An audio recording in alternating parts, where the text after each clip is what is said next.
शोएब शाहीन साहब, इतनी हैरानगी पीटीआई को क्यों हो रही है? वो भी बहुत, आपके ऑपोजिशन ने पंजाब में इसके ऊपर बड़ी तनकीद की, लेकिन पीटीआई के दौर में भी पैका में तरमीम की गई, कोशिश थी हुकूमत के ऊपर तनकीदी जो खबरें हैं उनको फेक न्यूज़ का नाम दिया गया अगर उनकी पॉलिसी पे कोई तनकीद करे, या जो सियासी मुदाखलत पीटीआई के दौर में मशहूर ज़माना थी उसको कौमी सलामती के साथ उस दौर में भी जोड़ा गया। आज की हुकूमत का भी वही बयानिया है। एक तो इस पर भी कॉमेंट करें, लेकिन खुसूसन आप इसके ऊपर करें कि किस तरह ये बिल आज़ादी इजहार और इंसानी हकूक़ के खिलाफ है आपकी नज़र में। दोनों इशूज़ पे बात करें। देखें, पहली बात तो ये बता दूं कि जब जिस ज़माने में भी अगर अदलिया या की पर काटने की कोशिश हुई या आज़ाद मीडिया की पर काटने की कोशिश हुई, मैं अपनी बात करूंगा, हमेशा मैं आज़ाद अदलिया के साथ भी खड़ा रहा और मीडिया के साथ भी खड़ा रहा। और जब ये कोशिश हुई, ये हमेशा एस्टेब्लिशमेंट की ख्वाहिश रही है। और आज तो इस वक्त सबसे ज़्यादा प्रॉब्लम किन को है? उन कठपुतलियों को जो फॉर्म 47 की पैदावार हैं और हमारे मुल्क के ताकतवर तबकों को। प्रॉब्लम उनको क्या है? अच्छा भाई, आप रेगुलेट तो करने की बारी आपकी बाद में आएगी। मुझे बताएं, आपके 4 महीने से आपका एक्स बंद है, आप इतना डर और खौफ है कि आपके पास दलील का जवाब दलील में नहीं है, आप रेगुलेट किस चीज को कर रहे हैं? लेकिन ये हमेशा से यही सिलसिला रहा है, आप इससे तो एग्री करते हैं? पहली बात तो ये है क्योंकि मैं जिस पीटीआई के दौरे हुकूमत की बात करती हूँ, आप पार्टी का हिस्सा गालिबन नहीं थे उस वक्त, मगर मैं उससे आगे जाता हूँ। देखें, एक चीज है कि एक माहौल में खराबी की कोशिश की गई, अगर की गई वो भी गलत थी। आज जो कुछ हो रही है वो भी गलत है, लेकिन आज जो कुछ हो रहा है ये खराबियां माजी में नहीं थी, आज उसकी वर्स्ट कंडीशन है।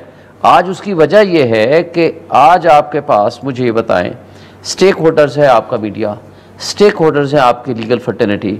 आपने किससे मशवरा किया? नंबर 2, आपने खुद बता दिया, यानी मैं अगर कोई एक्स भी इस्तेमाल कर रहा हूँ ना, मैं भी जर्नलिस्ट की डेफिनेशन में आ गया हूँ। हर शख्स एक्सेस, कौन है जो इस्तेमाल कर रहा है? कौन सी शिकें हैं जो आप समझते हैं? यहाँ पर सेक्शन 13 को पॉइंट आउट करती है सिविल सोसाइटी और जो साफ्ती तंजीमें हैं। अभी मेरे सामने नहीं है, मैं वही देख रहा था कि मेरे सामने आ जाए तो मैंने उसको पढ़ा है। बहुत सारी इंपॉर्टेंट एस्पेक्ट्स है। देखें, जर्नलिस्ट की जो डेफिनेशन है उसको जिस अंदाज से वास्ट किया गया है, that is wrong, that can not be possible. वो अब मैं, आप, हर शख्स हमारा करोड़ों की तादाद में जर्नलिस्ट बन गया है।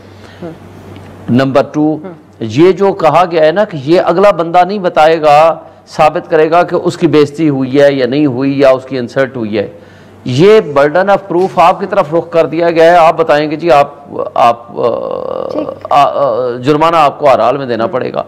और फिर आपने देखा है जिस तरह इन्होंने गोल दायरे में ला करके फंसाने की कोशिश हुई है, जिस अंदाज से, ये कॉन्स्टिट्यूशनल गारंटीज की वायलेशन है। ठीक है सर। कॉन्स्टिट्यूशन आपको जो फ्रीडम ऑफ एक्सप्रेशन की एक देता है, अख्तियार देता है, उसके अंदर रीजनेबल रेस्ट्रिक्शंस जो हैं वो ऑलरेडी मौजूद है। कुछ हदूद भी तो वाज़े करता है, आजकल उसका जिक्र होता है। देखें, आप उसको अगर हुदूद ख़ुयूद रखनी है, आपके पास लॉ मौजूद है, उसके अंदर अगर कोई तब्दीली करनी है आप कर लें, लेकिन वो तब्दीली नेक नियति के साथ हो, बदनीयती पे मबनी ना हो।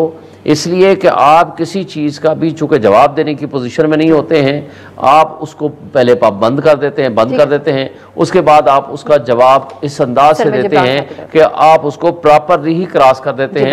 और फिर पिछले 1 साल से आपने उठाया, लोगों को मारा, लोगों पे तशद्दुद किया, लोगों के साथ ज्यादतियां हुई। साहब के ऊपर भी एक अटैक हुआ, उसके ऊपर भी हम आपसे जरूर बात करना चाहेंगे।